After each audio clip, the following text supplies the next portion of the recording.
Hola a todos, hola Rosy, ¿cómo estás hoy? Muy bien, Pablo. ¿Cómo estás tú? Yo súper. Cuéntame, ¿de qué nos vas a hablar hoy? Vamos a hablar de Juana Manuela Gorriti, ¿la conoces? Sí, la conozco. Sé que fue una pionera de la novela sudamericana y por lo tanto una referente de la literatura latinoamericana. Pero tú me tienes que contar más. Mucha razón en todo lo que dices y bueno, en el capítulo pasado tú indagaste en el contexto histórico y literario latinoamericano en cuanto a feminidades también. Y en el de hoy hablaremos sobre la concepción femenina en la literatura de Juana Manuela Gorriti, inmersa en todo este contexto ya señalado. Para ello tenemos que empezar desde cero sobre la vida de la escritora. Ella nace el 15 de junio de 1818 en Rosario de la Frontera, Salta, Argentina, en la preindependencia del país. Esto es importante pues vivió esa transición nacional y estará presente esa esencia en sus obras. Asistió desde los 8 a un colegio de monjas, es hija de Feliciana Zuviría y José Ignacio de Gorriti, inmersa desde siempre en un marco muy político, dado que su padre fue diputado de Tucumán y partícipe político activo en el proceso independentista del país, y lamentablemente en 1831 él y su familia son exiliados del país post derrota en la batalla de la Ciudadela contra Facundo Quiroga. La familia Gorriti parten a Bolivia, donde Juana Manuela Gorriti conoce a su futuro marido, Manuel Isidoro Belzú, político y futuro presidente de Bolivia en el 48. Fueron épocas de relación, se dicen, tormentosa, dado que este era autoritario para con ella, la coartaba en términos de libertad intelectual, dado que las tertulias que organizaba y su formación autodidacta eran muy controversiales para él.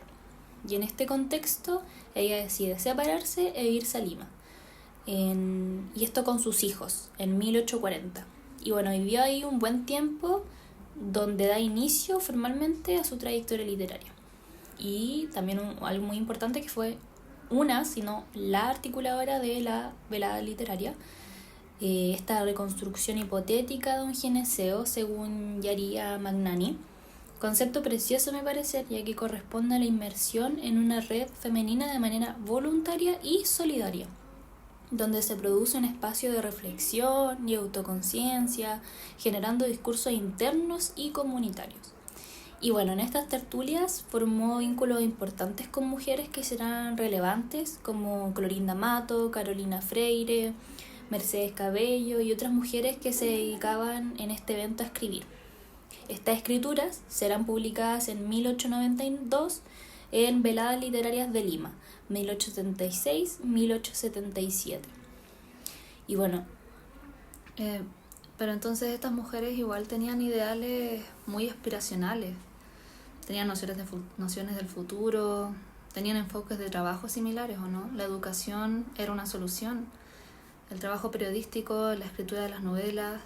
totalmente. Ellas tenían estas visiones de manera concordante y simultánea. También como efecto de esta red literaria que formaban también. Y bueno, ella también hace clases de alfabetización, entre otras disciplinas intelectuales, a mujeres y hombres de escasos recursos económicos en un espacio fundado por ella.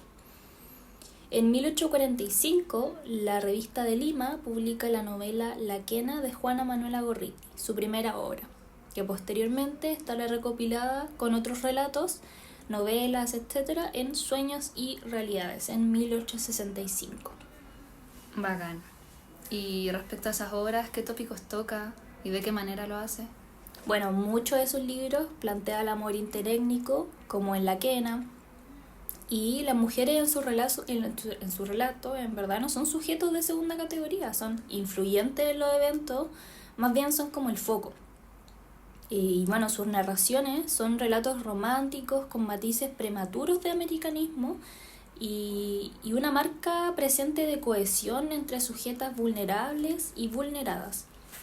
También existe la exaltación de las naciones nacientes, como en La Tierra Natal, que publica en 1884.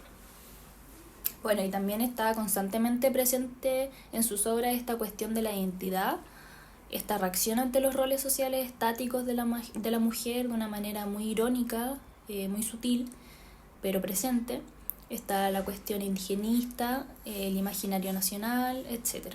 Y estos tópicos también son centrales en la obra de otras autoras contemporáneas del siglo XIX, como Gómez de Avellaneda, mujer cubana residente en España, que en 1843 crea un poema en tributo a Isabel II y la monarquía española en sí. Sin embargo, la independencia cubana ocurrida en 1868 genera un cambio de nociones identitarias y sociales que la llevan a reversionar y republicar el poema en 1869, presentando ahora una crítica hacia la monarquía y un deseo de libertad para Cuba. De Avellaneda está tachada de mentirosa y profana por eliminar y cambiar los versos y nociones en sí del poema. Y es aquí donde volvemos a la cuestión identitaria, ¿no? Esta imposición a la mujer de ser una sujeta con roles sociales y una identidad estática, inerte, ser madre y esposa, más no mujer, más no individua pensante. Estos roles también son tópicos en las relaciones de Gorriti, totalmente. Pero dime, ¿y cómo plantea sus roles en sus obras? Bueno, plantea mucho el destino de la mujer, ser esposa y madre o demente. Es decir, cómo lo femenino haya lugar en lo doméstico, vinculado al poco cuestionamiento y nula incidencia social, o en la locura, vinculada a la marginación mental, social, espectro de la conciencia. La locura como un símbolo de la imposibilidad del cuestionamiento femenino, ambos escenarios fatalistas en ojos de la autora. Sin embargo, la crítica está impregnada en la ironía de los cánones y en la determinación de los personajes en su novela, donde emancipa a la mujer de manera simbólica, como en El guante negro, cuento de sueños y realidades, donde aparece esta escena. Pues muere tú, gritó la madre, muere tú, porque yo quiero que mi hijo viva, presentando un homicidio hacia el esposo, esto como sinónimo también vinculado a la locura. No solo hace una ruptura en los focos narrativos, sino también en los cuentos fantásticos, puesto que ella desplaza la noción de fantástico como algo meramente extranormal o fantasmagórico. Esto especialmente lo hace en su libro Sueños y Realidades, uno de los más famosos que tiene. Dado que este factor fantasioso del cuento permite mantener la crítica de manera latente en la ironía, justamente su factor interpretativo y su valor de veracidad, más la motivación política y moral como influyente en Gorriti para dar esta ruptura en la fantasía. Es su mera sobrevivencia y creatividad de la autora para manifestar esta inconformidad y estas preocupaciones sociales y encontrar ese entrelugar. Esta ironía mencionada en sus obras está injerta en la construcción de la familia también como una institución idealizada. Si bien postula el amor filial como un motor de las relaciones humanas, la construcción tradicional de la familia lo presenta de una manera exaltada, al igual que exalta la violencia hacia la mujer, es decir, estamos hablando de homicidios, femicidios presentes en obra, y cómo se presenta a esta sujeta de manera no heroica, una dislocación de lo que es la maternidad y el matrimonio en sí. Y bueno, respecto a la cuestión indígena, como mujer intelectual y docente, presenta la ilustración y así la educación como un método de reparación y o solución.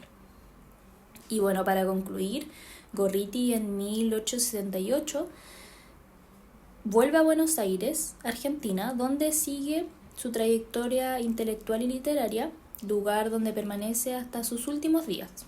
Posterior a su muerte, su hijo se encarga de publicar obras de ella como su diario, donde escribió desde un poco antes de la creación de las tertulias hasta su muerte. Esta obra se llamará Lo íntimo y será publicado en 1893, meses después de la muerte de la autora. Oye, sin duda la autora diseña como una actitud defensiva y reaccionaria, pero no densa, respecto a esas inconformidades femeninas del siglo, y que siguen siendo concordantes con la condena social hacia las mujeres intelectuales y cuestionadoras del sistema. Totalmente. No toda crítica es al choque y no necesariamente por opción también. La movilidad geosocial de Gorriti le permitió enriquecerse y ser referente para sus colegas y compañeros y crear un correlato femenino, ¿no? Siempre es bueno volver a recordarnos y recordar que las mujeres no fuimos externas a los cambios sociales del siglo XIX. Fuimos tejedoras de nuestra emancipación y del futuro nación en sí. Y para la autora somos sujetas que alumbran la sociedad, ¿no? Pares la sociedad, sujetas destinadas a movilizar su identidad, a repensarse, a rearticularse y ser capaz de hacer repensar a su entorno. ¿Cuál es la concepción de la mujer articulada por la autora y sus obras? Ella lo puede resumir en lo que dijo en la reseña de la revista El Derecho de la Mujer. Derechos. ¿Creen ustedes, hijos míos, que la mujer tiene para mandar el mundo necesidad de que se los declaren? Va. Todos saben bien que desde el fondo de su alcoba, lactando a su hijo, arreglando el banquete para el esposo, ordena la confección de las leyes y la caída de los imperios. Gorriti, 1999. Con esto nos despedimos. Esperamos haber podido hacer un aporte para la memoria colectiva femenina y para ti. Nos vemos en otra oportunidad. Adiós. Adiós.